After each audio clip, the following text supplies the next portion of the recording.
You are listening to Right Off the Bus.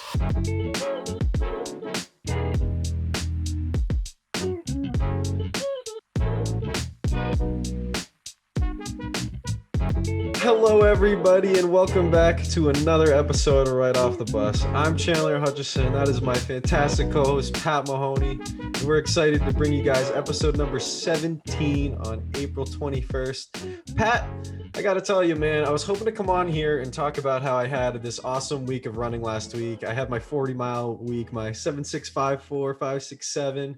Dude, the weather's so bad on one of the 6 miles, but I got it done. A lot of running, celebrated with several beers, a couple screwball shots, lost the game of Catan. It is what it is. But instead, I have to come on here and talk about this little injury. If you're watching a video, you'll be able to see my thumb's a little taped up and bloody. And I'm making breakfast, Pat, cutting up my potatoes as I like to do. Got a new I don't know what to call it, utensil appliance, but I got a new piece of cooking equipment, a mandolin to make my slicing easier, get my veggies going.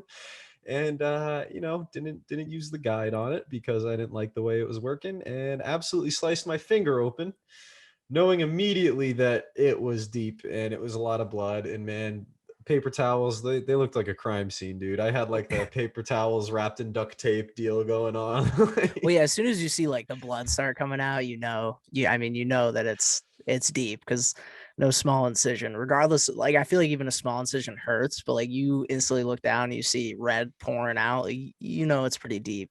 And that's my biggest fear whenever I'm cooking. I mean, it's probably most people's, but like I worked in like a kitchen environment for a couple of years, and they would have me like chop stuff, and I'm like, I'm doing it slow. I'm like going way too slow to be like a cook. And I wasn't a cook anyways, but they just had me doing prep. And I'm like, I don't want to be doing this at all. Yeah, dude, it is not fun when you see that red start pouring out. And I knew immediately that it was like an urgent care trip kind of deal, but I'm a very stubborn person, and I'm like, oh, it'll be fine. And I'm doing the right thing. I wrap it up, a lot of pressure on it, keep it facing up, less blood flow.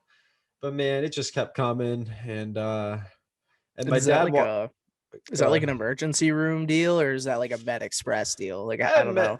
So here's what happened. It was a Med Express deal, but here's what happened. I am about like 10 minutes away from going to urgent care, right? I'm like, okay, like this isn't stopping. This isn't going to stop bleeding. This hurts, And I was probably letting it go for like 25, 30 minutes, like pacing around, hoping it would stop, icing it. And my dad walks in the door like 5 minutes before I'm leaving, and I tell him about it, and he's like, "Do you want me to call Mark, who's one of our neighbors? He's a doctor."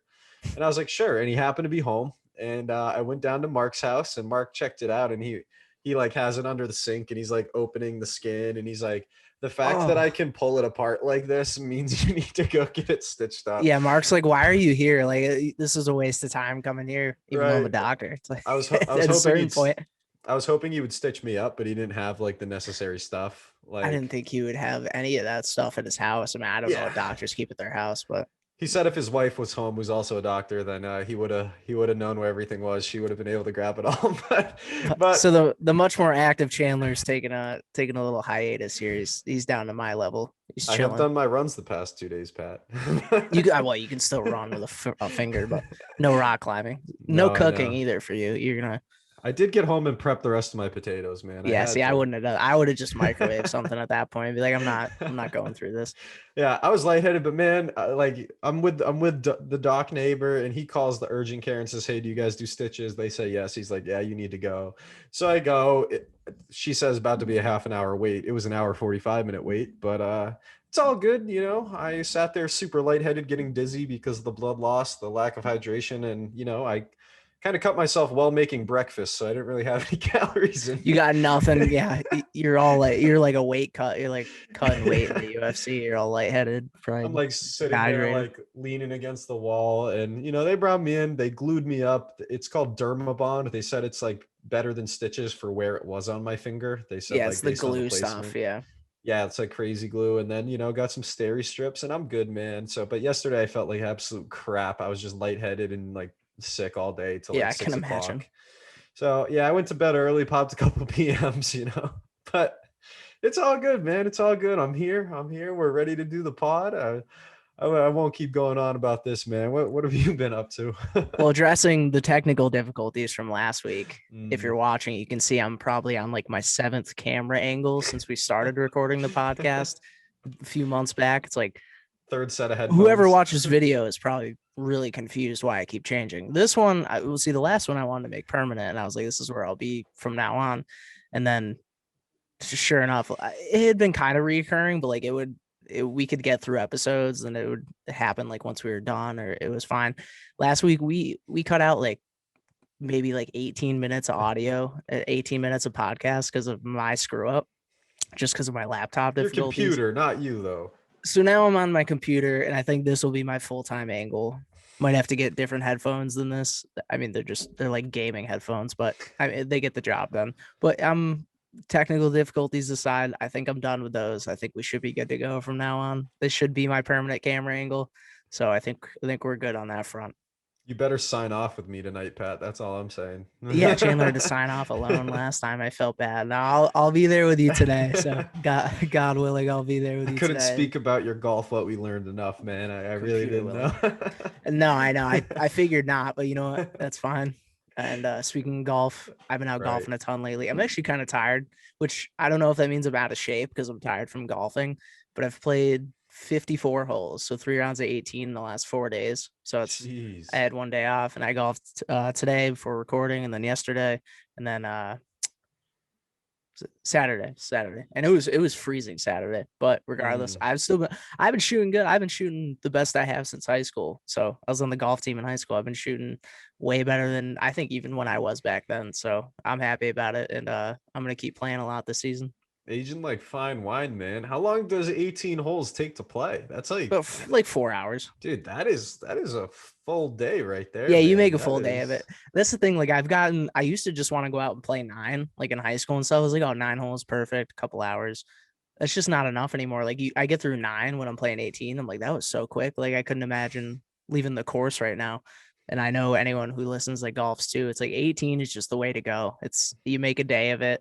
I think when you get older and you have other things going on, like if you're working and you enjoy the time out in the course, especially if it's nice out.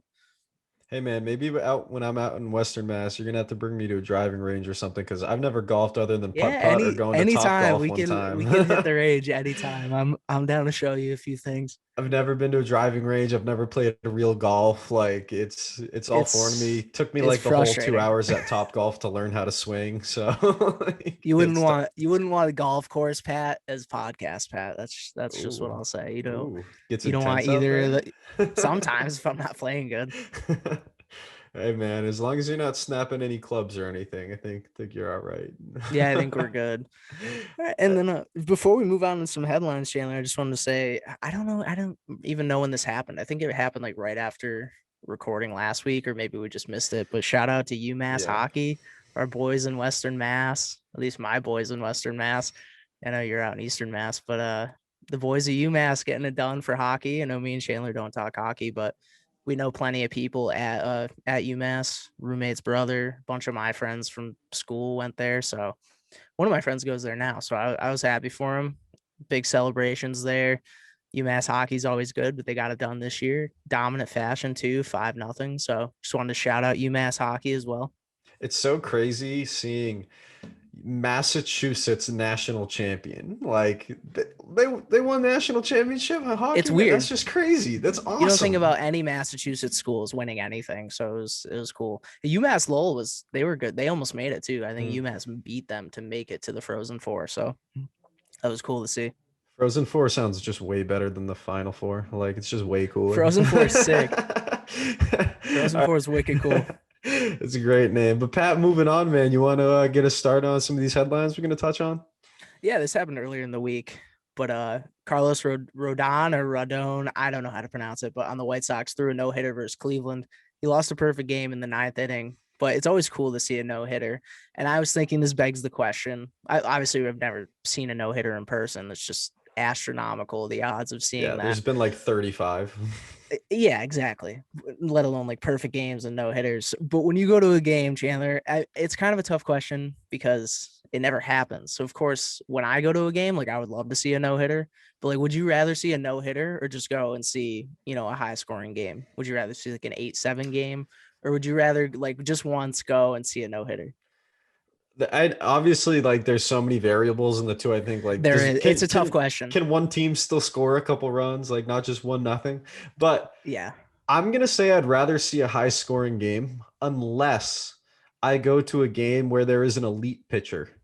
Like I don't want to watch a no hitter from a guy I've never heard of, the fifth guy in a rotation, Mhm. because you're not like that's not going to be remembered. But if you're like, dude, I saw a Chris Sale no hitter, I like was just that, thinking Chris Sale too. like that means something, man. I saw Corey Kluber, man, like Clayton Kershaw, and of course that's like that's not cool on my part. But if it's not a big name, then I'd rather not. I'd rather see a 7-5 game. Yeah, and of course you don't want to show up at Fenway and have the Yankees no hit the Red Sox. So it's like Yeah. there are a lot of variables. I do once in my life want to see a no hitter. Yes. It's probably never going to happen, but I think one time it like went through 6, but that was the closest a game I've ever gone to, and I've gone to a decent amount, but nowhere close. But I was just curious what your takeaway on that was. Yeah, man, we got to get to a game. We got to get to a game. Yeah, the roommates, we got to get out there. I know, I Ab- really do want to go. Absolutely. And this is awesome. Shout out Carlos Rodon. Shout out the White Sox for this. And man, I'm making up this number, but there's been less than 40 no-hitters, I believe, in the history of the MLB in like 130 something years. Like Something like that. this is significant, and it's happening more lately. I think it's just, the game is different. Pitchers are more specialized, this, that, and the other thing. But man, pretty incredible from Carlos Rodon, that's for sure. Yeah, I always love to see that. And baseball back in full swing, so that's good. Yes, But sir. we gotta get in today. We're gonna get into a little bit of soccer, but I know the first one I saw, since we mentioned last week or 2 weeks ago, it was the week of Easter. So 2 weeks ago, my girlfriend's granddad from England is a big Tottenham fan. So I was talking to him about this, of course, that Yeah. Jose Mourinho got fired. He was like, he was happy about it. He's like, we never done anything anyways. And he's like, that's enough clubs for Jose. He's been at like, I was like, oh, what's he been at, like 6 or 7 by now? He's like, at least. So I don't think he ever liked Jose. Apparently not, since the team didn't accomplish anything. And he's coached like half of the big six. Like he's coached Tottenham, Man U, and Chelsea in the last like 5 years. Like Yeah, six. did he coach Real Madrid too? Yeah, he was Madrid with Ronaldo and all them, dude. And he's Yeah, coached so like top teams in Italy, like he's coached the best of the best, and like yeah, he top won teams what, in like one Portugal. title, or did he? I don't know if he won with Real Madrid. Did he win with Real Madrid? Yeah. No, he's had And a then he couple won with titles, Chelsea. but it's much more like a 10-year ago kind of get thing, and hasn't been successful lately. And I just threw this on here, man, because Jose is like one of the most quotable, most like headline hitting managers there is. And Yeah, he is. like He some of brings the things, headlines.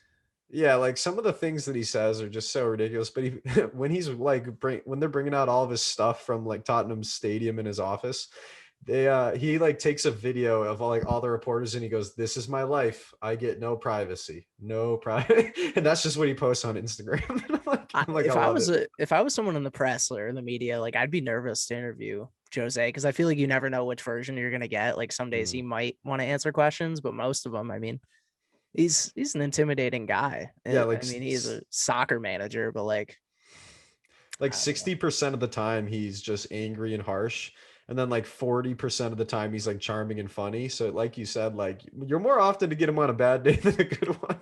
And Yeah, especially definitely. Tottenham's been bad this year compared to what they were last year. They came out firing. They've lost a bunch of games that they shouldn't have lost. Kane and Son's production's gone down, so I think it was time for them to make a change. And Jose just keeps saying questionable things, so I don't think it's a bad idea. It's Tottenham's not really a big club, even though they I mean, should they were be. better with Pochettino anyway, so they'll hopefully get someone similar to that. Without a They'll have to doubt. switch styles up. And now he's crushing it at PSG. So shout out Pochettino. All right, well, what we got next, Pat? Speaking of hated people, I mean, Jake Paul, the whole thing this weekend. And I'll say, Chandler, I started off. So I was at my friend's house. There were probably 4 or 5 of us there. And we had UFC on, and then we had the boxing fights on. So we had everything going.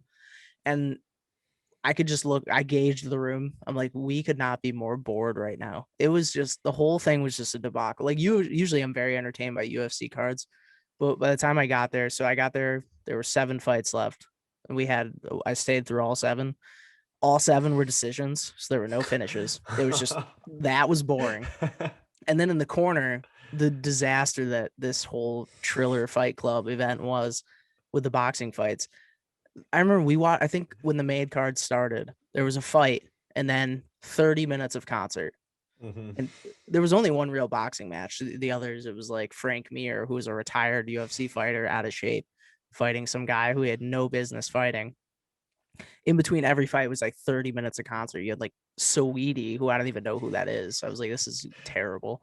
They had Justin Bieber, who was good. Justin Bieber always brings it. But they had Bieber, they had Ice Cube for some reason, like Doja Cat. I was like, this is so unnecessary. It almost made me wonder, like, are the fighters getting paid the pay-per-view points, or like is it all going to the entertainment? Because the entertainment was just Intense. unnecessary. It was like, it felt like an 8-hour event. It was just an ordeal. And then, Yeah. so we're just bored. We're like, all right, I'm like, all right, I got like a 35-minute drive home too. And it's getting late. And I'm like, I just want this fight to start. I just want it to start because the UFC wasn't entertaining. And then Jake Paul and Ben Askren get out there. And it's, so I'll just say it right out. I mean, we didn't pay for this pay-per-view. Like, we were just watching. I mean, whatever. Like, I wasn't going to pay for Jake Paul to Not a fight Ben chance. Askren. I wasn't going to pay to watch Ice Cube on pay-per-view, you know, to rap like a 50-year-old Ice Cube. So it was, we were watching that, and I'm not even kidding. When we watched it for a minute, and then the stream lagged. And then I would say, and this is what you get when you don't pay for a pay-per-view. It's like 15 seconds go by, the stream kicks back in, and Ben Askren is horizontal on the mat, absolutely knocked out. And I was like, yeah, that sums up the night. I was like, yeah, I'm gonna head home. I'm gonna head home, boys. And everyone kind of hit the road after that. Man, that is tough. Yeah, I don't know if you watched, but it was so boring. I watched the 3 because it only lasted 3 minutes. I watched the full 3-minute fight afterwards, like the next day.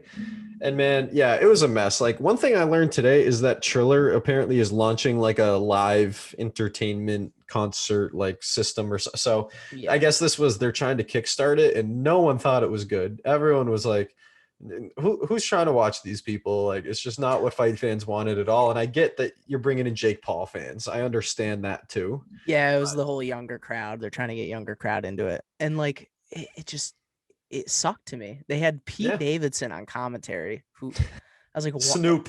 It was so Snoop was smoking the entire time you had him on camera. And Ben Askren tweeted, and he was like, I feel so guilty that I have, like, because he's a wrestling coach, he has like 11 and 12-year-olds watching the fights, and there's Snoop Dogg just rolling up blunts every 30 seconds, just smoking. And then you have like Pete Davidson saying just absolute vulgarness. Yeah, and like, Oscar De La Hoya is like coked out of his mind. Like... Yeah, absolutely. Clearly too. They're all lit.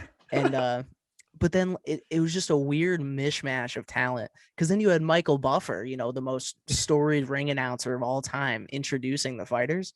But then you have Snoop Dogg and Pete Davidson smoking and drinking and doing horrible commentary. There was like a panel of 6 people to do one fight.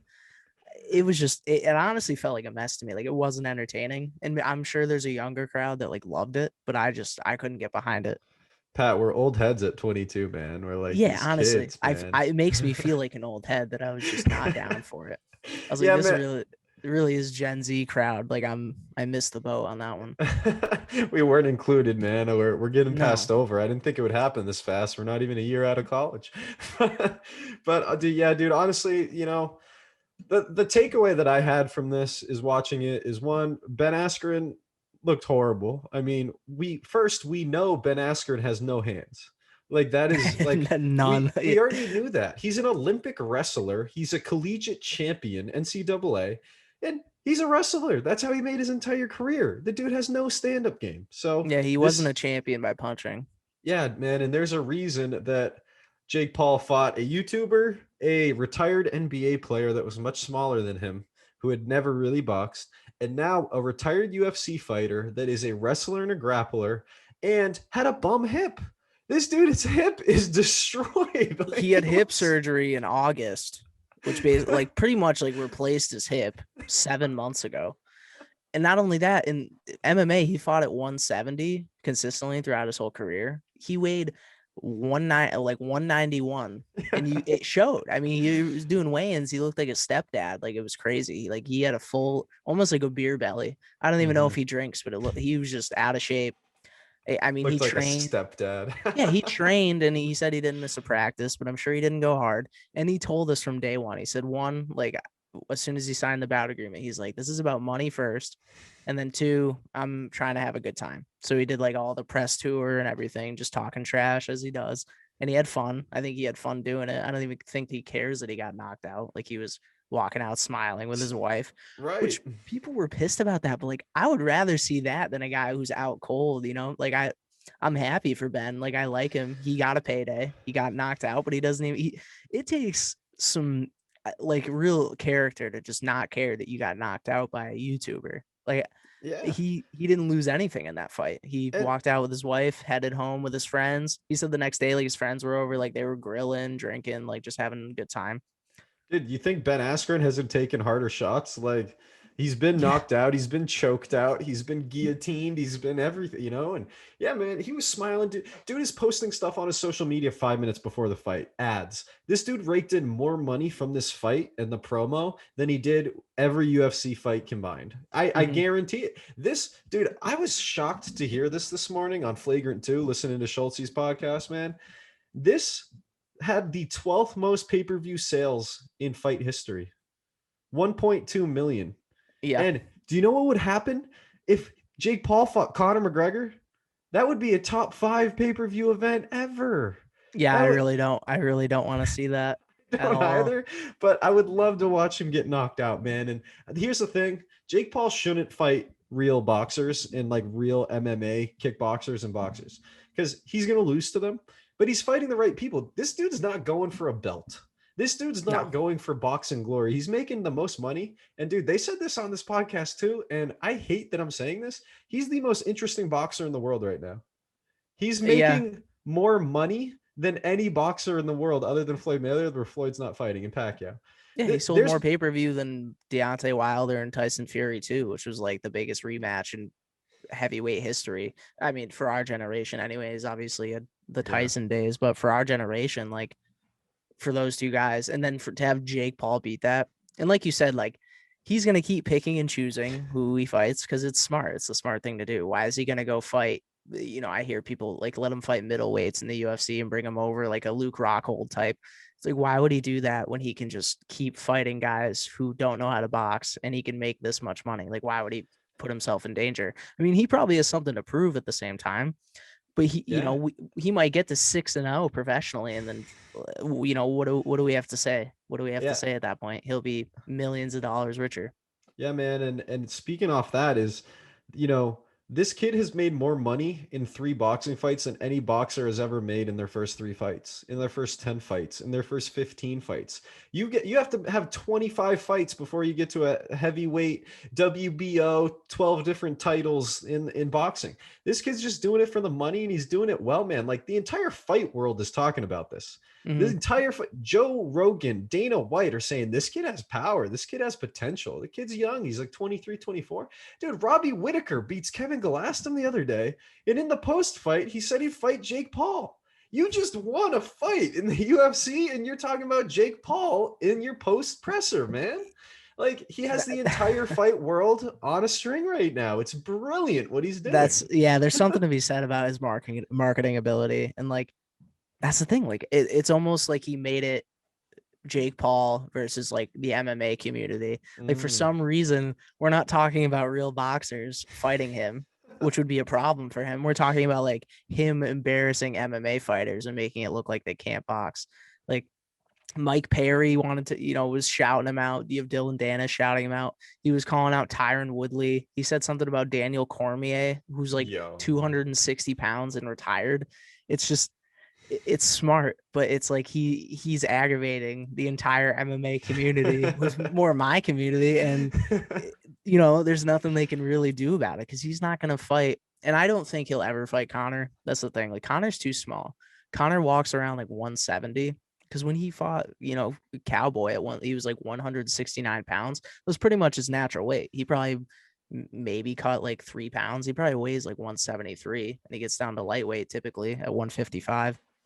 So I don't think he'll ever fight that because Jake Paul, I think, walks around like 205. Like he cut down to 191 for that fight with Askren. So it doesn't make sense. Like I would rather see him fight a middleweight weight, which is like 185, who's like Robert Whittaker's weight. That's probably why he was asked, because he's that weight. But dude, imagine if Robert Whittaker got in a ring with him. I don't care how good Jake looked. I don't care how good he looks in sparring. Like, dude, Robert Whittaker would mess him up. And he knows that. There's a reason he calls out a retired wrestler with a bum hip. There's a reason he's calling out Dylan Dennis, who's a grappler with no hands, who had knee surgery 3 months ago. There's a reason he's doing this. And he's being very smart about it, and people are taking it. But like you said, man, Askren came out a winner out of this. Askren made a bunch of money. He had a lot of fun doing it, and his life is no different than it was 3 days ago, except he has 100,000 more followers probably. Yeah, and on the media tour, like that's what I would listen to podcasts that Askren was on, and he's like, you know what, like he's a guy like 11 and 12-year-olds who might, give me, they're brutally honest, they might give me some crap for a few days, and then life goes on. He said it was his biggest payday ever. He made $500K from the purse. And then that's before pay-per-view and everything else, probably like press payment just for doing the media. You get paid for that too. So he probably made like $1 million. I would have to guess. All the promo and ads too, and all the sponsorships and stuff, man. Yeah, he brought in bank. Like he didn't lose. And the best thing, I think it was a good stoppage actually, because I think Askren, for one, I think he did get wobbled. I think he really did get stunned. People were trying to say he like took a dive. I don't think you can get hit like that. And like nobody's that good of an actor. He hit the canvas hard. Like he was rocked. And I think it was a good stoppage because if they let it go longer, I think we would have seen like a Nate Robinson type knockout. Because you saw in that fight, Nate got knocked down twice. And then he kept going. The ref kept it going because it was like a legit. They played it like a legit boxing match, whereas this one, they kind of made a smart decision. And then you see Nate Robinson get flatlined, and he's a meme. I don't think Ben Askren's not even a meme right now. Like he's going on a podcast tour. He just did a show. He did a podcast with Dave Portnoy. He's going back to his own podcast. He interviewed with Ariel Helwani. It's like he's on like a legit tour. He's not a meme whatsoever. So I think he did it right. I totally agree, and I 100% agree that it was a good stoppage. This isn't a legit fight. This isn't for a title. This isn't for, next guy up. So it's a good stoppage in that sense. And also, dude, Ben is a tough dude. He's gonna get up. And the dude was wobbling when he got up, and that's why it was a good stoppage. Most guys would stay down. Askren has taken a beating, man. He's gonna get up and try to fight, but when you get up and you're like this, there's only so much you can do. They can't let you fight, man. They can't let you fight. Yeah, so Jake Paul will continue to do his thing. He'll move to 4-0. He'll get some crappy fighter to fight next. He might fight Dylan Dennis next because he wants McGregor, and that's probably, even though I don't think that'll ever happen, the way to go is probably Dennis, who's like one of McGregor's best friends. And I know Dylan wants to fight him. So I think that'll be the move for him. Askren, life goes on. He made a huge amount of money. He's going to do his own podcast. He's going to coach his team for wrestling, and he's got a wife, and he's got a good life. So life goes on for both of them. Without a doubt, man. And I will say too, Dennis is just Ben Askren, but like +1 in every category. They're like the same kind of MMA fighter, grappling, wrestling, jiu-jitsu, like no stand-up game, no hands. So it's another good pick. It's another good pick by Jake Paul, if that's how it goes. Yeah, Dennis would have to spend some time boxing, that's for sure, if he wanted to hang. Jiu-jitsu, I mean, he's a world-class jiu-jitsu guy. That wouldn't even be close. I mean, Jake Paul doesn't do jiu-jitsu. He'd get tapped out in probably 10 seconds. However long Dennis wanted it to last. It's not the world we live in. Jake Paul's never going to do an MMA fight. That's just not going to happen. As much as I think me and a lot of people would like to see, that's not going to happen. That's just because you and I both want to see him get submitted in 10 different ways, man. That's what it is. Or just KO'd something. Get him in the guillotine real quick. Choke him out. That'd be nice. But Pat, man, we got to move on. And I don't think I'm exaggerating when I say we're moving on to soccer and our extra time segment. I don't think I'm exaggerating saying this is the biggest story in the world right now. And it's not as big for us because it's soccer. The world calls it football. We call it soccer here. So I'm sorry, but if you don't want to listen to 15, 20 minutes, whatever, of soccer, go ahead and fast forward because, man, this European Super League, Pat, the ESL, the most elite teams in the world, minus a few, shout out those teams, have decided to join and make a super league. Now, these teams: Arsenal, Chelsea, Liverpool, Man City, Man U, Tottenham, Atletico, Barcelona, Real Madrid, AC Milan, Inter Milan, Juventus. 12 of the top 15 teams in the world, realistically, have decided to join this league, man. Now this league is just going to ruin football, man. This is potentially going to ruin football if this goes through. And there's, some stuff coming out literally as we're recording this as to why it might not. But Florentino Perez, man, president chairman of Real Madrid, announces this, and he's come out defending it. But he's saying that these 12 teams are going to be playing every single year. I forget how many games it is. It's a decent amount of games. And I think probably you play every team 2 or 3 times. And he says these are going to be midweek fixtures. So you have to play your domestic league. You have to play your domestic cups. You have to play European football. You have to play international football. And now the top teams in the world have to play an extra 20 or 30 games. When with these shortened seasons and condensed seasons because of COVID and all this stuff, they're trying to start this next year. And basically, no teams can get into this. They have decided these are the 12. They're going to go up to 15, and there's potentially, a path to get 5 more teams in up to 20. But dude, this is just the most elitist BS possible in the soccer world. And I don't think there's another way to say it, man. This is just so absurd. I think even if you're listening and you're not a soccer fan, it's like it's that big of a story where like if you listen and you read up on it, like it's crazy because it's all about revenue. It's, and like they said, what is it? Created by the poor, stolen by the rich. That's like the saying going around about it. It's like soccer. Soccer. Yeah. Like kids are playing this game with just the cheapest things they can find, playing in the dirt from like the kid, Pele was playing in the dirt with, I forget what it was. They used to play with literally like fruits, like like anything they could find, rolled up paper.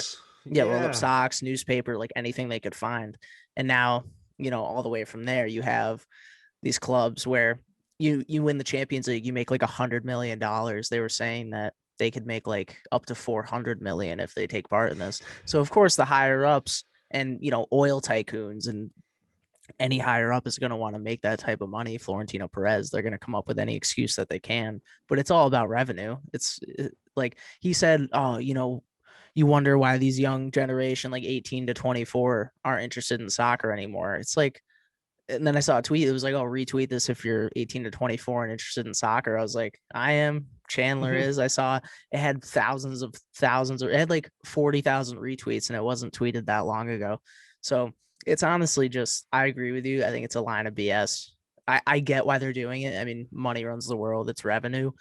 But for soccer fans, like, I don't want to see this. It would be cool football, but like, I want to see the Premier League in its glory, La Liga. Like, do you want to see a La Liga where Real Madrid and Barcelona like someday like aren't in it and they're just in this giant league? Because that's, even though it wouldn't start out that way, that's what it would become. I think eventually they would just phase out because it's so many games. Like they would phase out of the Champions League, Europa League, their domestic league. It's like eventually this is what I think it would just become, is like this 20 team division where every team's trying to make it in.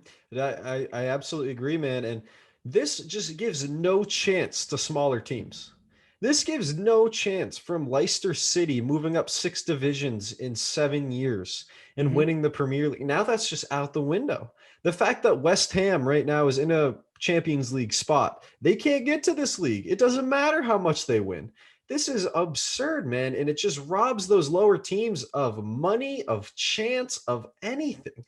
You see Leeds United come up against Liverpool yesterday, and they're wearing shirts that say "Earn It" Champions League on it because they feel like this league isn't earned. You know that Leicester has the same amount of Premier League trophies as Liverpool, and they have more than Tottenham, and yet where's Leicester City? This is absurd. It's all money, man. It's so these billionaires can have extra billions, which is just absurd. They're saying that these teams might each get 3.5 billion to reinvest in their clubs from joining this league. Yeah, I would do that. I would join if I was an owner and I'm just money hungry, but man, this just takes all the love, the beauty, the passion out of the game. Like you can't watch Leeds United tie with Liverpool now, man. You can't watch Leicester City come up and beat these big teams. Yeah, come And out of nowhere and win the Premier League. Like, there's no more stories like that. It's gonna be like, what did I joke with you? Is like we're gonna have like the Champions League is gonna be like Olympiacos versus Spartak Moscow. yeah, Shakhtar Donetsk. Like, there's just gonna be these random teams in the Champions League final, and nobody's gonna watch. When it's already one of the most right now. It's one of the most televised and watched events in the world, like the World Cup, the Champions League final, and then now it's just gonna be, oh, who's watching the Super League final, where none of these other teams are getting revenue anymore. Yeah, man. And Florentino Perez says, well, the Champions League's only interesting from the final 8 on. And I'm like, are you kidding me, dude? How disrespectful. But Pat, off your point, Matt, you said La Liga without Real Madrid and Barcelona. Dude, if you take the English teams out of the Premier League, do you know what your top 4 is right now in the Premier League? Yeah, list it off for me. Leicester City, number 1. West Ham, number 2. Everton, number 3. Leeds United, number 4. And Leeds are in 10th. And they'd be the 4th. They'd make Champions League. Wow, Leeds are Aston doing that good, Villa huh? would make Europa League, man. This is so nuts, dude. And Yeah, that is crazy to me. and I love the fan reactions. I love the FIFA Federation's reactions. Like FIFA said, if your players are on these teams, they cannot participate in the World Cup. And excuse me, that's the biggest sporting event in the world. That's Mhm. bigger than the Olympics.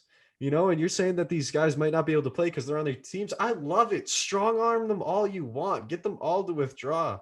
There's reports that Chelsea and Man City are sending in proposals to withdraw from this league. But Florentino Perez says, oh, no, no, no, no. You are contracted. These sign, seal, deliver. There is no withdrawal clause here, man. And that's really like the only defense you have is to strong arm them. Like besides threatening to ban them from the World Cup and the Champions League and every big competition that there is, what else is stopping them? Because obviously the players are going to want to play for their country, play for the World Cup, biggest sporting event in the entire world. And I think if you're a player, like if your club without even consulting you agrees to do this and you're not even consulted, and then this comes out that you're going to be banned and they still go ahead with it, like how does it make you feel as a player? And like, where do you stand in the club? Like, are you just a number? You're not really valued that much. Like, you're literally just a goal scorer and you're just a cog for them to make more money. Cash cow. Yeah. Yeah, essentially. I couldn't agree more, dude. Yeah, and that's like, dude, the coaches are speaking out, being like, sorry, like fans, please stop attacking. I had no idea. These are the owners, these are the directors, these are the boards of chairmen and all that nonsense.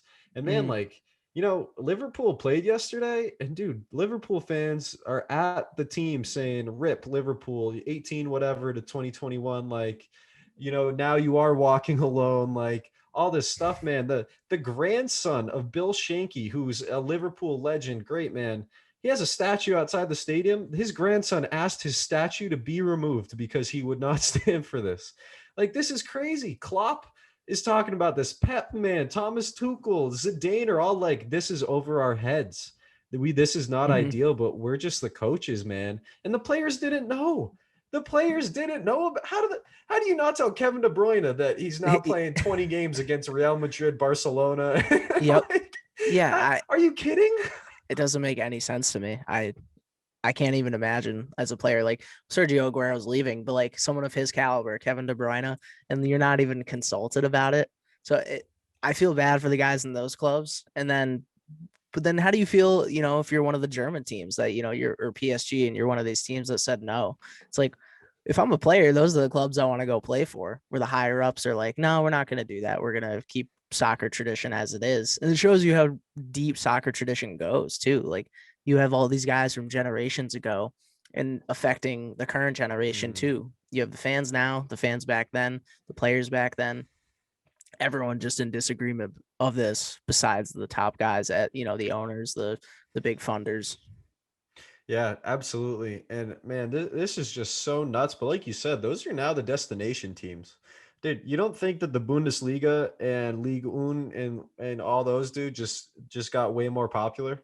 Do you know how many people even after all 12 of these teams pull out because they get so bullied by their fans and by all these networks? Do you know how many people are not going to be fans of these teams anymore? Dude, I'm literally sitting here like, man, if Liverpool's in this league, I don't think I can support them. Like that, like this is It's tough. so crazy. I watched the game the other day and I'm like, all right, I can watch the rest of the season, man. But depending on what happens, man, if Klopp walks away, I'm walking away, man. Like this is so nuts. And if you're Liverpool, like you don't want to lose Klopp. Like it's tough to find managers these days that can bring you to a title. It's Klopp is one of them. So Yeah. he comes from that Dortmund environment too. It's like Dortmund is one of the teams that said no. If I'm someone, I want to go play at Dortmund. I want to go play at Bayern. I want to go play at PSG. Yeah, dude, absolutely. And shout out those teams real quick. So we got PSG, we got Dortmund, Bayern, Ajax, Leipzig, Sevilla, Porto. Their teams like coming out standing against us. And honestly, like even though I'm super anti like Super League, some of the tweets are like hilarious, being like Sevilla, like you weren't invited to the Super League, like Porto, like why are you saying like we're rejecting this? Like no one invited you, which which It's is fine. kind I of don't want funny. to go anyways. Whatever. Yeah. Right. But it is nice to see all these teams come out and stand against it because man, this is so crazy. And I can't emphasize this enough. I was trying to explain it to my family last night, and the best way I could do it was telling them, like, imagine if in college football, like Alabama, LSU, Ohio State, Wisconsin, all the 12 biggest teams said we're only ever playing each other again. And then they're like, actually, no, now all the teams in the SEC that, make money off of us. You think the bottom team in the Big Ten makes any money? No, they make money off Ohio State and Michigan and all those guys. They go underwater. The Premier League goes underwater without those six teams. It is just gone. So Yeah, I the was trying. revenue, like the TV deals, like it's tougher to air just West Ham versus Leeds United consistently over Mm, Man City versus Leeds or Man City versus Liverpool, Man U versus Aston Villa. It's like the whole thing changes. The entire soccer landscape changes if this deal goes through, which yeah, now we don't know if it will, just because now we have Chelsea literally as we're recording backing out. And wasn't there another one that said no? So now Man City, there's reports saying that they're going to try to back out, and there's Okay. also reports saying Atletico Madrid is going to back out. So if we got 3 of the 12, I hope that it just continues to roll. But man, I can't express enough how big of a deal this is. Like that college football example, take that times 100. That's how big this is. Like Mm-hmm. this is so crazy, and dude, it is so disgusting as a fan, man. Like you said, like created by the poor, stolen by the rich. Like this is the beautiful game. This is the game where Sadio Mane comes from Senegal playing without shoes on, taking 10 buses to tryouts and ends up at Liverpool, man. That is what this is about. Not Mm-hmm. these billionaires just making more and more money. Like you said, Pele out there playing with rolled up paper. Like that is the beautiful game. And this is just everything that goes against it. Like, And then do you think, if those teams go back to their national teams, if they weren't banned, and then like, do you think there's a sense of bitterness? Like you go to, I don't know, the Spanish national team and there's, half the teams playing in that Super League and then half the other teammates are in these, well, Premier League, La Liga, and like they can't get nearly as much money as they used to be because I'm mhm. sure this affects everyone. Like their paychecks get less, everything gets cut once you start messing with TV deals and all that ad revenue and just table, I don't know, Premier League revenue, whatever you're playing. And it's like that affects everyone. It's like a trickle down system of just, those players start getting paid less and less wages too. I couldn't agree more, man. And the fact that all these players are just blindsided by it is just so horrible. And Florentino Perez keeps saying COVID, COVID, COVID. We've lost so much money. And I know they've lost so much money, man. Liverpool and Man United lose 3 million a game that they host without fans. I Mm-hmm. understand that, but guess what? Fenway Sports Group and John Henry are worth billions, and all these ownership groups. Man City, dude, owned by Saudi oil princes. Like they have the money. Then Yeah, we they see how just much money they brought in. you want to go from 100 billion to 110 billion? Like what? Like, man, I understand that you've lost money, but there are other ways to recoup, and this just destroys lower levels of football. Absolutely Mhm. destroys them. And man, if you, like I said before, if you're not playing these big clubs, man, the Champions League, getting to the Champions League means way less. And also, UEFA came out and said, all right, well, how we're going to go against this is we're announcing a new Champions League in 2024 with 36 teams now, and you're playing 10 group stage games instead of 6. And I don't think that's like a good response, but I think they kind of rushed that decision a little bit. Yeah, And even though with more games, like wouldn't more teams mean even like a larger split of revenue? Wouldn't that mean like the bigger teams are getting less money from that too? So that yeah, doesn't seem like a great response to me. Like it seems like it's only pushing the envelope further for the bigger teams to leave. But I what are you gonna do? I'm not in charge. I agree, and it's kind of funny that the guys from the ESL, the Super League, are laughing at this. They're like, "This is like a horrible response to what we're doing," Yeah, because it makes no dude, it's sense. just this such elitist entitlement, like from these teams. They're like, "Yeah, but we're Real Madrid, so we can do what we want." Like that's that's kind of how it works. But man, this is so crazy. Like teams are rioting everywhere, fans are rioting. Peter Cech, who works for Chelsea now in like a sporting director role or whatever, dude had to get off the team bus and beg fans to let the Chelsea bus go by to get to their game. Like they're like, you can't play. Like you play for us. We like you play for the supporters, man. And Dude. that's the thing about it too. Like you have people like on their weekend, like spending the time, like not like they're off time from work, and they're Mhm. literally at the stadium stopping the bus. That's how much they care. Like you got to look at that as an owner and be like, damn, like we're kind of screwing up here. At least I would, but I think when you get to a certain stage, I think your conscience just decreases and diminishes so small. It's like you just don't even care anymore. I'm with you, dude, and it's so wild. It's so wild how this is developing. Pat, how would you feel as a player? How would you feel if you were Gabriel Jesus, man, or if you're Ederson on Man City? Like, how would you feel knowing that okay, my team just joined this league, and now the rest of the world says that I can't play in the Champions League, which is my biggest goal outside of the Premier League, and I can't play for Brazil now. I can't join the Brazilian national team. Yeah, What? for me, like I feel like the national team probably means the most. I think if I were a player, like the biggest thing you want to do is play for your country and represent your country. And if to make it to a big club, you can't play for your country anymore. It's just gonna. I mean, at that point, like I wouldn't care. Like I would just play for a smaller country or a smaller team rather, smaller club. Go I to agree. MLS. Come to MLS, baby. We're nothing's changing over here. We're welcoming. Everyone's been saying like there's never been a better time to come to the MLS. There's never been like this is the MLS's chance to become a top 5 league in the world. Like, Everyone come yeah, over here. bring him in, dude. Aguero. Yes, Everyone, dude. everyone come And over. Cavani, all those free contracts at the end of the year, man. And now all those top prospects, man. Do you want to go to these teams? I mean, maybe you're getting paid double still. Like Man U and Barcelona are still going to pay you more than anyone else can. But dude, this like I wouldn't want to be there. I think No, it just ruined the point of soccer, the point of the competition. There's no competition now. It's just all the elite teams playing together. It's so crazy. In the sport. everyone's goal would just become trying to get into that. Even, I mean, if the teams even cycle, I don't know what the plan would be. Haven't thought that far Mhm. ahead. But everyone's goal, instead of winning their own league, would just be trying to make it to the Super League. I think it was Calvin Phillips, but I could be wrong on who it was for Leeds. Said it would be nice if UEFA and FIFA went as hard against racism towards soccer players as it did against the Super League in one day. You know what I mean? Because they do absolutely nothing when a racist incident happens or when fans are making monkey noises towards a black player in Italy. They don't do a single thing.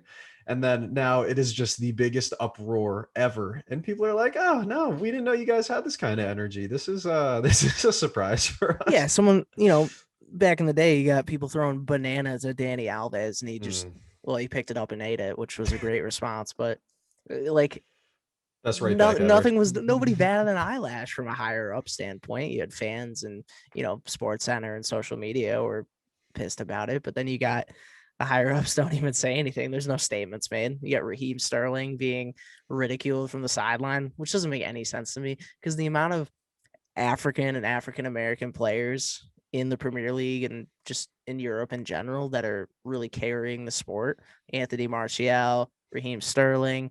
I mean, there's just Sadio Mane. Like, there's List so goes many. forever. Yeah, the list goes forever. It's like they're carrying the sport, and yet they're being ridiculed by, you know, shit fans. And man, it's so horrible too. This is the global game. I think it every time I watch a game, man. I look at Liverpool's lineup and I'm like, ooh, front three: Senegal, Brazil, Egypt. Midfield: England, Netherlands, Spain. Back line: Scotland, Netherlands, England, and England. Like it's the global game, man. Yeah, it's It's a the huge global melting game. pot, which is part of why it's so great. So yeah, Man, this makes me so sad, Pat. This Super League. This literally just makes me so sad as a fan. And I just hope that I continue to get these notifications saying that people are out. Like, oh look, now the Man U manager is gone. He's resigned as executive vice chairman. Ed Woodward has resigned from Man U because of this. And there you go. Now Juventus is gonna put out a statement. Oh, yep. Now Andrea Agnelli, who's their executive VP, who's the vice chairman of the Super League's resigning. This is blowing up in their face, and I'm so happy In about real it. time, like checking alerts on the phone. But like, so that's what I was gonna say. Like by next week, we'll probably have some clarity on the situation. At least, it'll look more likely if it's gonna Mm. happen or not. But from the sounds of it, it's like by the time this podcast is out, it might even be more clear. So I I don't know. might It's the whole thing is fluid, but we'll just have to see what happens. We might have an update next week. I might be a Liverpool fan next week, man. We'll see. We'll see. We'll see if Yeah, I you'll be back. You'll go crawling back. we'll see if we hang around, Pat. All right, that's enough soccer for now, man. Oh, dude, I think my armpits are sweating. Like, I'm just so angry. I'm Going so off. angry at this, man. My thumb is throbbing a little bit. It is what it is. But blood pressures. We're gonna move on to a little football, a little huddle up, and this will be quick, Pat. We don't need to go too long on this. One, we just want to say NFL drafts next week, baby. It's about time. It's been pushed back, COVID, all this stuff. So we're excited. We're excited that we're actually going to get to see where these quarterbacks land. If our teams actually draft what they need, Pat, if they don't get a big physical receiver on that Ravens roster, man, gonna have a riot. I do have faith. I do have faith in the Ravens because I was looking at like our drafts or like our first round picks over the last like 6 years have just been phenomenal, and I think we'll keep the streak going. I think we'll draft well regardless. I think even if we don't get a big physical receiver, I think we'll get what we need, and I think we'll have a more complete team come next season. I'm with that, and man, all I'm hoping for is that Bill Belichick continues the most uncharacteristic Patriots offseason ever and trades up for a quarterback. Because, dude, if Mac Jones, Trey Lance, or Justin Fields are available 8, 9, 10, I want the Pats to trade up. You can make it happen. Those teams are willing to make the moves happen. But Pat and I are going to do a quick mock draft next week, Pat. I don't know what we're going to do. Top 5, top 10. Maybe we'll do top 10 and then our first round picks for our teams or whatever. But we're gonna do something next week, which will definitely be fun because, man, NFL, nothing better than it. Predictions are always fun, right? It's always good to see. It's always good to guess, but And it's it's usually nowhere close to reality. Yeah, and it's always fun to get really mad at teams for not drafting the right way, dude. Like if the Bengals don't draft an offensive lineman, like whoever's running that franchise needs to be fired. My man Joe Burrow got beat up last year. Yeah, I saw a picture. It was like, tell me who the Bengals are drafting without telling me who the Bengals are drafting. And it was literally it was a picture of Joe Burrow. And then they zoom in on the next picture and it's just his scar in his knee. It's like, yeah, Like 8 inches down his knee. yeah, it's like, oh, that makes sense. I guess they had drafted a tackle. And I think someone was saying they need more guards than anything. So regardless, O-line work, I think that'll be the first priority for the Bengals. Without a doubt, man. And I mean, the number one pick in the draft is Trevor Lawrence, right? So let's talk about him for a second. First, shout out Trevor Lawrence, just got married. So congratulations from the Right Off the Bus family to yours, Trevor Lawrence. And man, it was kind of funny. Jaguars fans were sending him so many gifts. He got over $20,000 in cash donation. Well, not cash, all that online stuff, but he got over $20,000 in donations from Jaguars fans for his wedding. Hasn't even been picked by the Jaguars yet. I know. And they were just sending him gifts. The fans were just sending him presents, which is so crazy. Yeah, he was saying that he was gonna match it, and then he was like, "Oh, I hope to be a part of your community soon." So if he doesn't go to the Jaguars, like, Jaguars fans are gonna riot if they don't pick him first. Like if he slips somehow, like and the Jets get him, it's like, oh my god, there will be problems in Jacksonville. Luckily, I think that one's pretty locked in. But I think man, so. Trevor Lawrence had these comments, and people got so up in arms about them, and I really wasn't. But I think there are some interesting conversations to have here. But Trevor Lawrence kind of said, like, yeah, I don't have this crazy chip on my shoulder. I don't have this like, need to kill to play football kind of vibe. Like, I love Hmm. it. I commit to it. And people are up in arms. They're saying, how can your franchise quarterback not breathe it and breathe out? Like, Tom Brady lives this, man. He ignores his wife and kids. And it's like, hold on, that's not healthy. Like, that's not always good. And the thing that I thought was really interesting about this is he talks about this, and I'm like, do you expect him to have a chip on his shoulder? This has been the number one rated football player since he was 15 or 16 years old. Top recruit in college. In high school, goes to college, wins national championships, has been told he's the number one pick in the draft since he was a freshman. Do you think that he's going to have a chip on his shoulder being told he's the best forever? Why would he? He Yeah, knows he's the anointed one. He's the best product since Andrew Luck and John Elway. Why would he have a chip on his shoulder? I know he's got some high expectations to live up to. I hope people are ready to temper him because I think he'll have a solid first season, but I don't think it's going to be like astounding. I don't think Pat Mahomes wasn't starting, but it took him a year of development under Alex Smith. And I know Trevor Lawrence is going to be thrown into the immediate. They're going to throw him to the wolves. He's going to be starting immediately. I just think people need to constantly temper their expectations. It's like when we got Lamar Jackson, I mean, expectations were low as it is just because there's so much trash talk about him, but I wasn't expecting him to do what he did in his second season, become MVP. So it's tough with quarterbacks, just have so much pressure under them. Joe Burrow, everyone expected the Bengals to succeed right away, or at least be a good team. Obviously, he got injured, but there was no way they were going to be that team yet. I mean, the Jaguars have so much work left to do outside of Trevor Lawrence. A If lot. their entire team from a few years back when they were in the AFC Championship game under Blake Bortles, like there's the entire team is disassembled since then, and there's Yeah. so much work left to be done. So I think regardless of him, not having a chip on his shoulder, I think he'll play good and the confidence is great, but there's going to be a lot that he needs around him to help. I think you said it perfectly. There's going to be a big learning curve here, and not because of Trevor Lawrence. I don't think, just because the team is just so far away from being competitive, Mm-hmm. and it's like we had Connor Howe on the other week talking about Zach Wilson and the Jets, and what he said was like Justin Herbert is kind of the vibe that he was going to get. Like that's his ceiling. Like a lot of touchdowns, decent amount of picks, a lot of yards, not a lot of wins. It's kind of what I think for Trevor Lawrence. Like if Trevor Lawrence can throw 32 touchdowns, only throw 10, 12 picks, and then, throw 4,000 yards, that's a success because his team needs a lot of help. Yeah, I don't know they do. what the rest of their draft capital looks like, man, but they need a lot of help. And Urban Meyer came out of retirement, one of the greatest college coaches ever, man. Won everywhere he was and then ruined everywhere he was. But he came out of retirement for this kid.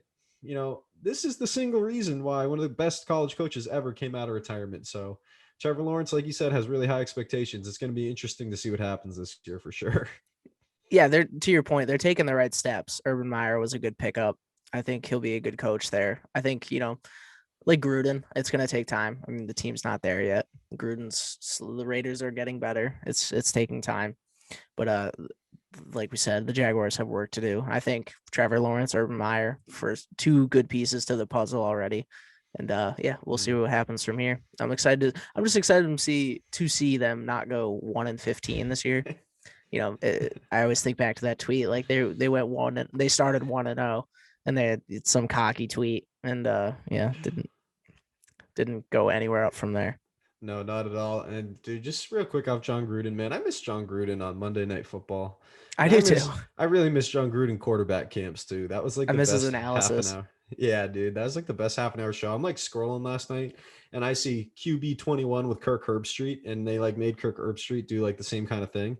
But he's not John Gruden, man. No. There's no Spider 2Y banana with Andrew Luck. Like it is like that was just like, prime and time. Kirk is like very knowledgeable, but he just doesn't have the entertainment that John Gruden brings. It's unbelievable. Just the absurd metaphors all the Yeah. time. All You right, love to see Pat. it. All right, Pat, man, that's enough football for now. We're going to move on to a little basketball here, too. A little ball don't lie. And we're going to talk about the C's to start, Pat. And I got to tell you, man, I was ecstatic when the Celtics signed Jabari Parker to a 2-year deal. You know, I told you when we had that list of free agents, we ran through them real quick. And I said, Pat, we're one of the only podcasts, I guarantee it, that is mentioning that Jabari Parker got waived by the Sacramento Kings. Because this dude played like 9 games. He couldn't even make the rotation over Nemanja Bjelica.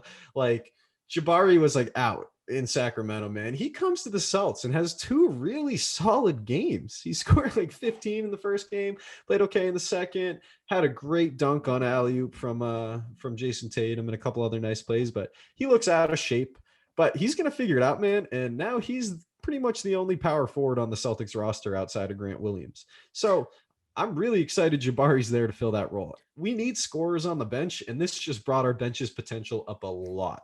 Yeah, I really think it's a can't lose situation. Like, we either see how he develops, and if he fizzles out, it was worth the experiment in my eyes, because I think the reward is worth the risk in Jabari's case. Like, because we saw what he once was and what he was once capable of, and I think he still is capable of that. We're going to see him develop with a great team around him. It's a good team. They all get along. You have young superstars in Jaylen Brown, Jason Tatum, team leaders, Marcus Smart. Kemba's a great guy to learn under. I know they're different positions, but I think Jabari can learn a lot from the way the Celtics play. I think he can learn about a lot from Brad Stevens, and I think he's a great asset to the team. I think he can be. I mean, what did you say his career numbers were? So he averages 15 for his career, but 1 year in Milwaukee, he averaged close to 20. This kid can play, man.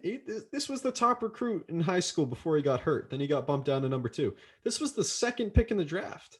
Yeah, Like this and is another good thing for him is, like, I don't think there's any pressure on him. I don't think there's Mm. any pressure to succeed.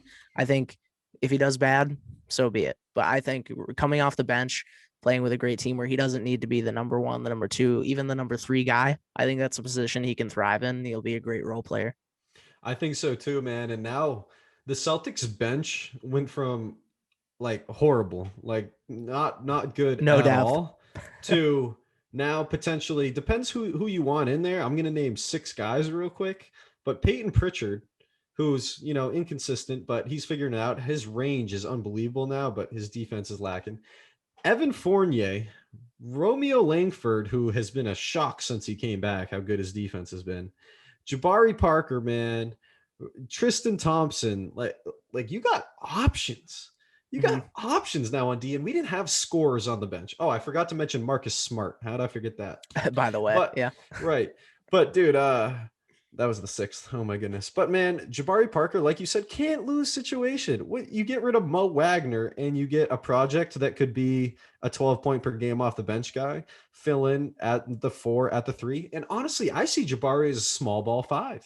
Imagine a lineup with Kemba, Smart, JB, JT, and Jabari. I'd love to see that team run the court, man. It's exciting, and it's a new NBA, and it could fit him a little better. New team, he's going to get in better shape. He's going to play better defense than he's ever played. And I mean, obviously, there's that famous quote from him. You don't get paid to play defense in this league when he signed his big deal. Yep. But man, No, I was just gonna say it is exciting, and I was sitting there watching the Celtics the other night with my buddy, and even this was before the Jabari trade, and I'm just watching them play, thinking about it. I'm like, this team could be so real. Like, this is the real deal. Like, Jaylen Brown, Tatum, like, these guys are the future. Like, lock them down. Kemba is a great piece. Like, Jaylen Brown shot 85% from the field the other night. He got 40 points on 85% shooting. He had 5 missed shots, and 3 of them were from 3-pointers. Like, I think he went 2 for 5 from 3. So he only missed 2 shots from the field, and he had 40 points. It was crazy. And then the next game, Brown doesn't play, and Tatum drops 53. Yeah, it's insane. And like you said, man, when the team's healthy, and now that you add these bench pieces, I think this team can compete in the East. I still think the Nets have it wrapped up, but I think this team, when healthy, is the second best team in the East behind the Nets. I still think the Sixers could give them a run for the money, but no one plays the Sixers better than Brad Stevens and the Boston Celtics. We dominate them year in and Mhm. year out. But man, I'm excited by the potential of this. Now we have Fournier and Jabari off the bench. That's a lot of scoring. Jabari's a kind of guy, spark plug, man. Put him in for 4 minutes, see if he can score 8 points. That's the kind of guy. Like, give him the ball, let him go downhill, big body, big frame. And man, I'm excited about it. It was kind of a surprise move, but we know Danny Ainge loves guys from Duke, and we know Danny Ainge loves really high profile guys, like high profile recruits that he can try to get Mhm. some work out of. Romeo Langford, all these other guys. So I'm excited about it. I think this is a great signing, and I'm wearing my Mhm. Duke hats backwards, but anytime a Duke player All the signs with the Dukey C's, boys, all the Duke boys at Boston. I hate to see it, but I love to see it because I know they're good. maybe we'll get a UNC player in there sometime soon. Yeah, hopefully most of us don't work. Well, not us. Most of them don't work out in the NBA. It's just a fact. Yeah, man. And we'll go quick on these, but hey, man, CP3, shout out Chris Paul. Past Magic Johnson for fifth all time in assists. CP put up a nice post saying, man, everyone watches this guy. He's the best. Like, Magic Johnson's the greatest point guard ever. I consider him the third best player ever. I love Magic Johnson. He's absolutely incredible. It's the only Lakers jersey I would ever own. But man, shout out CP3. This is astounding. We talk about what LeBron is doing in year 17. What about what CP3 is doing in year 17? Bringing the Suns Mhm. back to life. This is awesome. Shout out CP, baby. Yeah, and I saw a picture about this too. It was like Magic's competition, and then it was just an ugly picture of Larry Bird with like his basically a mullet and his mustache, and then it was like CP3's competition, and it's like Giannis absolutely just yoked, just shredded. It was funny. I want I mean, it's like the competition is so different, but that's not fair. Like yeah. Magic was playing great players. I wish CP got traded to the Bucks before they did the Drew Holiday deal, because I thought that if CP was on the Imagine. Bucks, they'd win a championship. I really I did. really think they would. I would have You been look at fun what to he did see. for the Suns. You look at where the Phoenix Suns are right now. There's no way the Suns are even close to where they are without Mm, CP3. I don't think they'd yeah. even be a playoff team without CP3, let alone already having like 45 wins.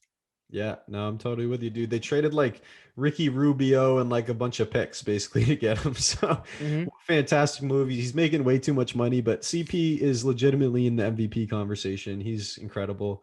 Now, we mentioned the Nets briefly, man. This is sad. LaMarcus Aldridge announced his retirement the other night. And this was bad. Like, Stephen A was posting a video saying, like, how is LaMarcus Aldridge resting? Like, what does he need rest for? Blah, blah. And then the next day, LaMarcus Aldridge posts, hey, I have a heart murmur and irregular beats in my heart, and I have to step away from basketball after 15 years, whatever. And Stephen A. I Stephen know. A. just hits it too quick. Like he jumps on anything. My buddy mentioned this to me last night. Just quick on Stephen A. Stephen A. Yeah. mentioned like a couple months ago when the whole thing with Kyrie Irving was going on. He's like, man, Kyrie needs to retire. And then literally it was like 2 nights ago. He tweeted, he's like, Kyrie Irving's my favorite player to watch in the NBA. It's like Steven, make up your mind. Make up your mind, bro. He will say anything for a rant, which is why he's one of the best. But Right. He's a hot I take just thought I artist. just thought that was funny about Stephen A. For But sure. but yeah, it was sad about Aldridge because we mentioned it like a few weeks ago. We were so not hype, but we were like, oh my god, like it's a wrap for the Nets. Like they got Aldridge now too, a great role player at his age.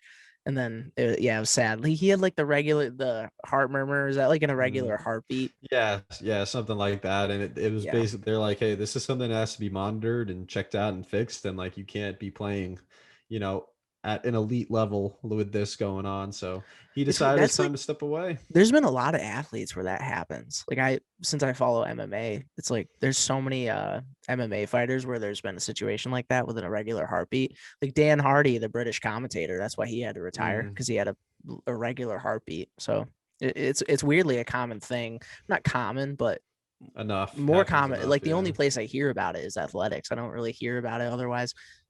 I guess that makes sense because I follow the sports world, Yeah. but you know what I mean. Hey man, LaMarcus Aldridge should be remembered as one of the greatest power forwards of his era. I mean, I honestly think that like the NBA put out like all decade teams or like 2K did or something. And I Mhm. thought he should have been there instead of Dwight Howard. Like people forget this dude, like just had the craziest mid range ever. And this dude would just erupt for 50-point games here and there. And like, man, if this dude shoots the ball in the mid range, it goes in. Like Mhm. this dude is fantastic. He mimicked his shot, after getting hurt at Texas, after Tim Duncan and all this other stuff, man. I really liked LaMarcus Aldridge as a player. I wish he never left Portland, but shout out LaMarcus Aldridge and happy retirement, bro. Get healthy and enjoy it. Enjoy your time off because you made enough money. Go live it out. Go live Yeah, it out. we love you, Lamarcus. He's a great guy. Absolutely, Texas legend right there. And Pat, last thing on basketball, I just got to talk about Steph Curry real quick, man. This dude is disgusting with what The he's entire doing. Warriors team, essentially. 49 last night, like just pulling up from 10 feet behind the 3-point line. Like Embiid couldn't even get out to guard him. Let me tell you what Steph's doing real quick. First player over 33 to score 30 or more in 11 straight games. That was a Kobe record. He broke it. Passed Wilt Chamberlain, all-time Warriors leading scorer last week. 21 career games with 10 or more. And the next highest guy is 5.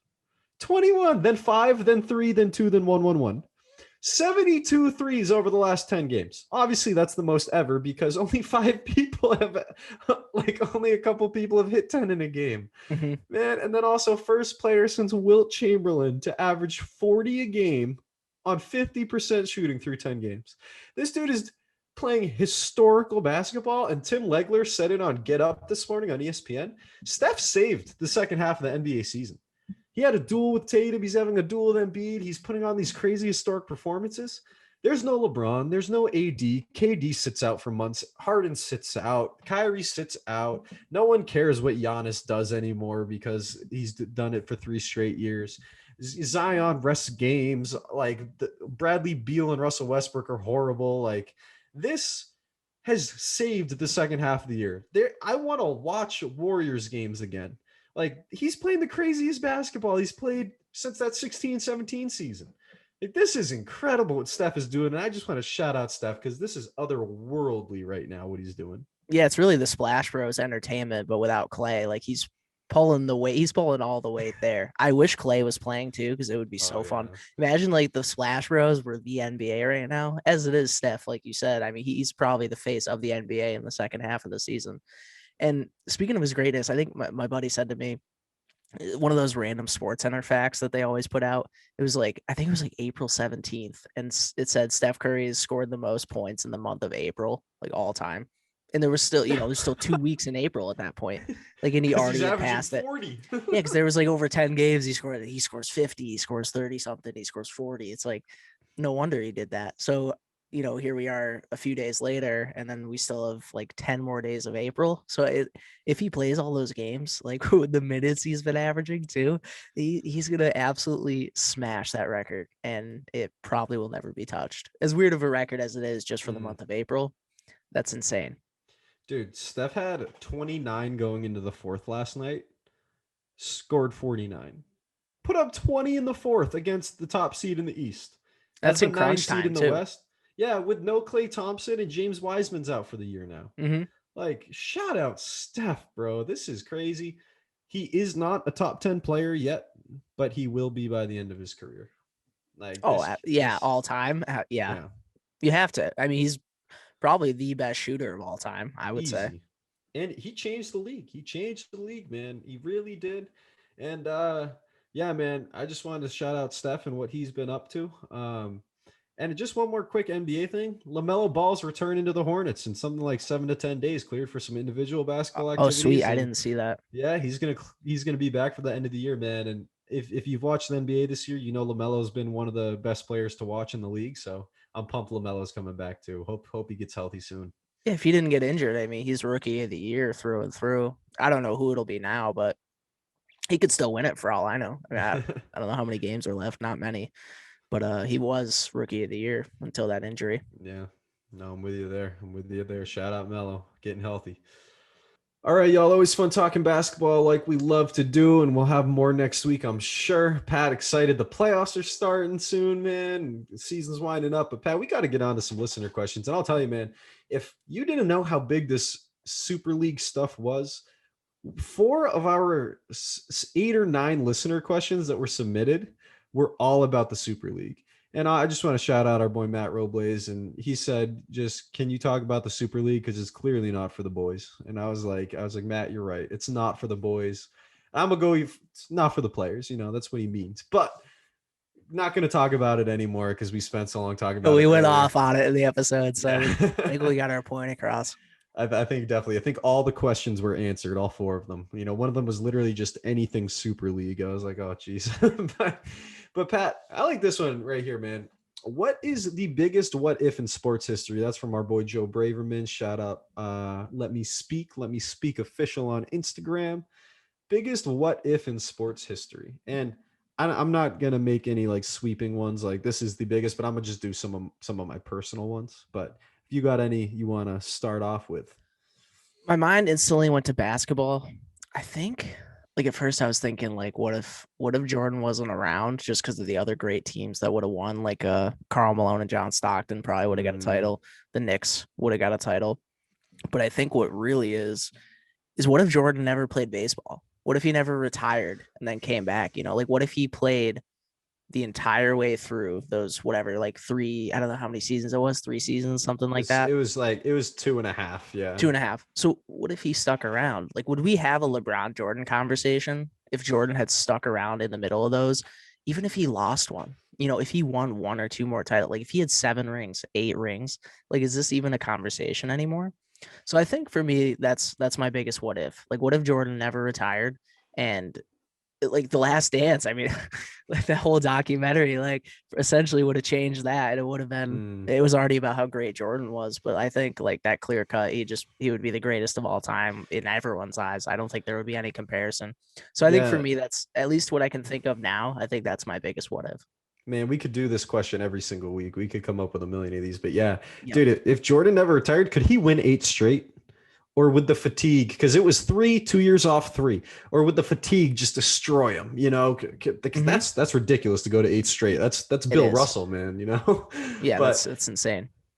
yeah, that is a fantastic one. My mind, when I read this question, just immediately went to injuries. And I was like, what if Greg Oden never got hurt? This dude would be one of the best bigs ever. What if Brandon That's a Roy great never one. got hurt? But my biggest one, not just because I'm a Duke fan, Pat, but Grant Hill. Grant Hill played Okay. 19 years in the league, was hurt the whole time. Grant Hill was the next Michael Jordan. Grant Hill was that guy. Grant Hill was all around 6'8", did absolutely everything, man.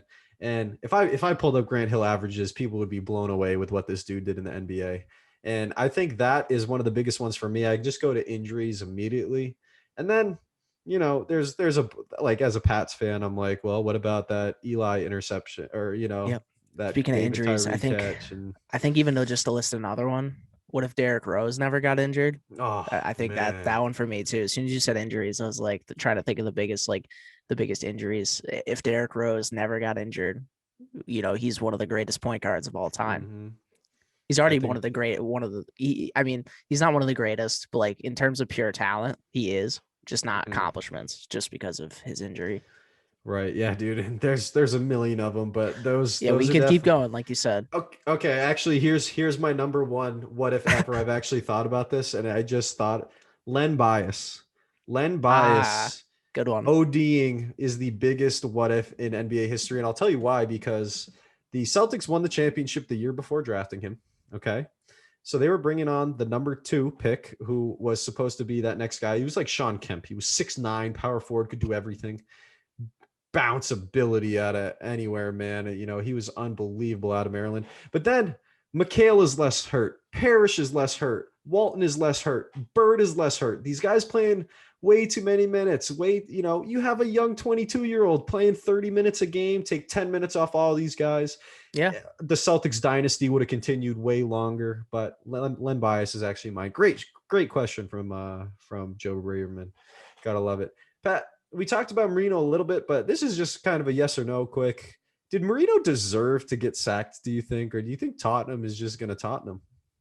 I think so because there's so many variables, but like I think just as a manager, when you they didn't decrease in talent, right? Like, did they even lose anybody? All they did from No, really. Pochettino oh, you know what? They lost Christian Eriksen. That's a huge deal. He was a great playmaker. He's one of the best in the Premier League. But then they added Gareth Bale. And like again, that's a variable because you don't know what Bale's mindset is nowadays. Like he was, lazy on Real Madrid, but there was the whole debacle, kind of a locker room issue. But I think he did kind of deserve it. It's just he wasn't going anywhere. I don't think this is a team where if Mourinho stuck around, I don't think they showed any flashes of like winning the title in the future. So for me, in terms of like potential and the talent he had to work with, I just don't think the result was good enough to excuse him staying. I totally agree with you 100%. I think that he did indeed deserve to get sacked. I don't think he performed nearly to where they should have, and I don't think he was accountable enough. Now, Mhm. the next one, Pat, we had someone submit, my boy Jack Latchney. He submitted just the Aaron Donald situation, and he just wanted us to talk about it real quick. And I'm making up this question for him. He just said Aaron Donald because Aaron Donald got cleared. The guy who got beat up said he misidentified him, thought it was Aaron Donald. It wasn't. He was all bruised up and bloody. But now the question that I've picked out of this, Pat, is who is the last player in the NFL that you would want to fight? Because Aaron Donald is at the top of that list for me. But I think I'm gonna go with Myles Garrett of the Cleveland I Browns was because he when you was up see there him for me. shirtless, it's scary. It's I scary. instantly thought of Myles Garrett. That's a scary dude. I think my mind goes to defensive ends or linebackers. I think Khalil Mack has got to be up there. Ooh. That's probably one of the last guys. I think if you're just talking in terms of like a badass, just a bad dude, Terrell Suggs. I think like prime Terrell Suggs, ball so hard university. Ray Terrell Lewis. Suggs, the last guy I want to square up with. And me, I would get my ass kicked by Rodrigo Blankenship. Like not a I'm a fragile human being. I am not a tough guy. I love fighting, but I'm nowhere near that. I need to learn more self-defense. Maybe if I had some tactics, but I think there's nobody I'd line up against. But yeah, for me, like Terrell Suggs, Khalil Mack, that's probably the two that I think of. Yeah, like I said, my mind goes right to Myles Garrett, and I think I'm gonna stay there. Just that's a scary dude. Because like the defensive ends and linebackers, like they're not only big, but they're quick. Like So fast. they ain't slow. Like an O lineman, like I can maybe maneuver, but you ain't getting around Myles Garrett. That's Yeah, for dude. sure. I'm like, if I'm scoring up with Haloti Nada, I feel good about the fact I weigh 170 pounds less than him. You know what I Yeah, mean? And you could stick around the outside, kind of, I can jab him just a Floyd bit Mayweather it and run the entire time. and leg kick him. But yeah, those those defenders, you can't get away from them.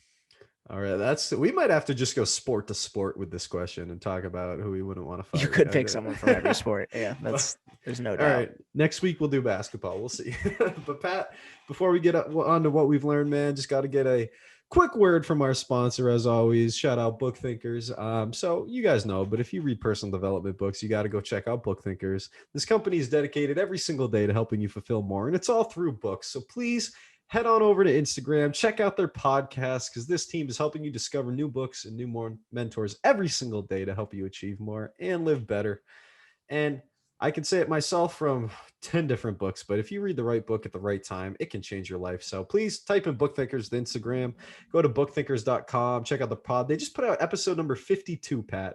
We've done a year of Full year of podcasts. interviews with some of the top authors in the world. So shout out Book Thinkers and that team and what they're doing. But Pat, now we got to get on to what we've learned. So why don't you start us off and tell us what you learned this week? Yeah, and so I feel like most of the weeks I'm like, I haven't really like learned this, but it's becoming more apparent at least. And that's kind of the I think the pay issue with MMA, specifically the UFC, and now like the pay gap between these celebrity boxing matches. I mean, it's never been more like in your face than Jake Paul versus Ben Askren, because there's some guys in the UFC, the lower tier guys, I mean, they're making 10 to show and 10 to win. So if you win, you only walk away with 20 grand, and then you got to pay your coaches. You got to pay your manager. It's like before you know it, like 30, 40% of that is gone. And you're only walking away with like 15 grand, 14 grand. After And that's 6 months of prep. yeah, like you're going through full training camps and your whole life is dedicated to it. Like fighting is not just, you show up and fight. Like it's a year-round job. Like you have to constantly be in shape. You have to constantly be training because they go through training camps, which is when they hit it hard. But the whole time you're training, you're still going to the gym every day because if you don't, there's somebody else that is. And that's when you lose a step. So for these low tier guys to make it up, like to me it sucks because I know the UFC is becoming such a big organization that they could get paid more. I really think they could. And like they have the performance bonuses. So typically there's like 4 performance bonuses. So if you have a great submission or you have a great knockout, there you'll get 50K. So then you win and you get your 50K. So that's 70K. So that's huge. But you have to really work to make that happen. These guys are going for wins, and the way to win is not always just to get a submission or a knockout. It's hard to finish these guys. I mean, they're all built with granite chins and they're insanely hard to put away. So that part is insanely difficult. But you have these guys who are, the brutal sport of MMA, like it's legit fighting. And then you have a YouTuber, Jake Paul, it takes one punch in the first round with I don't know how many ounces their gloves are. They're big gloves, boxing gloves, but he knocks out Ben Askren. Probably Jake Paul. We say Ben Askren probably took home $1 million. Jake Paul probably took home $3 million. He probably made more than that, I'm sure, because he was the real attraction. So you have a guy who's now 3-0 at boxing, just a celebrity, and it's the case that these guys want that kind of money, and they're not going to get it in the UFC because everyone's calling them out. They're we mentioned earlier conversations with Dylan Dennis because he's going to get paid more for that fight than he is for an MMA fight, which is a lot more dangerous. That's not dangerous. It's kind of I don't think Subjective. it's more dangerous. I don't think it's more dangerous, but it certainly looks that way. Like fighting Jake Paul versus fighting like a trained killer.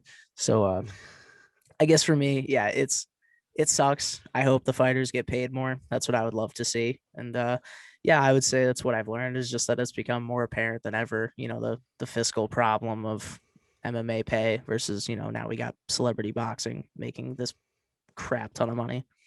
I think that's well said, and I absolutely agree with you because it is a disparity, man. That Ben Askren just made more in that fight than he made in 5 fights in the UFC, right? Or in Bellator.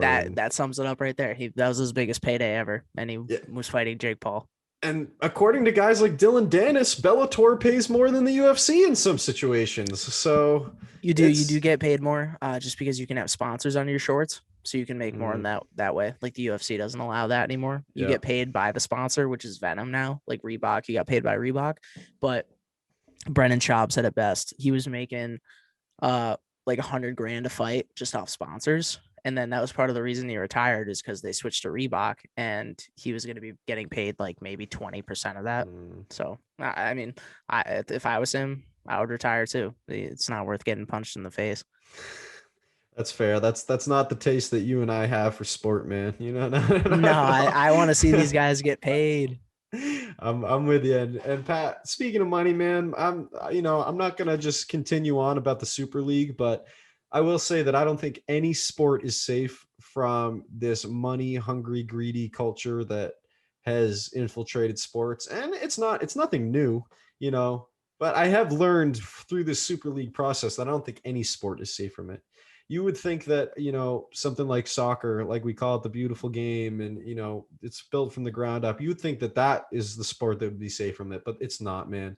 You got sponsorships on NBA jerseys now. Next year, there's going to be 2. And the year after, there's going to be 3. And the NFL does the same thing. And you look at the UFC and there's 50 different, ads on the octagon floor. And there's no sport is safe from it. And though it's not something I've learned, it's definitely something that is more apparent, like you were saying too. And it's absolutely. It's scary and it's sad as a fan because it takes away what you want. I was talking to my brother Nick this morning. He goes, when is an NFL team going to follow this celebrity trend? When is LeBron going to go out for a one pass from Tom Brady, sign on one day, just to make a bunch of money in a big spectacle? When are other teams like these traditional American sports going to give into things like that? I hope they don't, but you never know what's happening, man. It's a different world, and no sport is safe from the money and the greed. Well, we're Not already kind anymore. of seeing it. Just to draw back to a couple weeks ago with the NFL. I mean, they're going to the 17 game season now. So Mm-hmm. taking one out of the preseason game, and now they're adding one to the regular schedule. And they're expanding to Germany, Brazil. So you see it there. It's like these players got to go through more travel. They got to go through more hardships in terms of just grinding for an extra game in the season in an already difficult sport. So yeah, you're completely right. Pat, that wraps it up for us, man. It was another fun episode number 17. We're cruising through it over 4 months in. We've been slacking on the interviews, but guys, we're gonna get back to it. We promise. We're gonna figure it out. But we really do appreciate every single listen, every like, subscribe, comment. It helps. It helps us so much. Like, you may not realize as a podcast listener, being one of 25 or 30 or 35, how big that is for us. So thank you for taking that hour and a half to spend that time with us. And man, I will just say, if there's anything we could ask you guys to do, it would be share our podcast, leave a comment, leave a 5-star review. But hey, everyone's got a buddy, got a family member who likes sports that isn't listening to this podcast. So if you could just share it with one person this week, we appreciate you guys. We love all the support, all the all the love in this podcast community. And just, yeah, thank you guys for another awesome week. And hopefully you guys enjoyed another good episode, because Pat and I are having a blast doing it. He texted me before we recorded and was like, dude, I'm pumped to record. Yeah, We loved it. we had so much it, going man. on, so it's always fun. Like, we always want to talk sports with like buddies, but then when we can get on here and do it, and it's like a more I just think better when we're in this setting for some reason. Like, my words come to me better than when I'm just hanging out. So it's nice to be able to get beer in hand, no, I get the analysis out. So hopefully you guys enjoy it, and we'll catch you guys next week. Peace. You are listening to Right Off the Bus.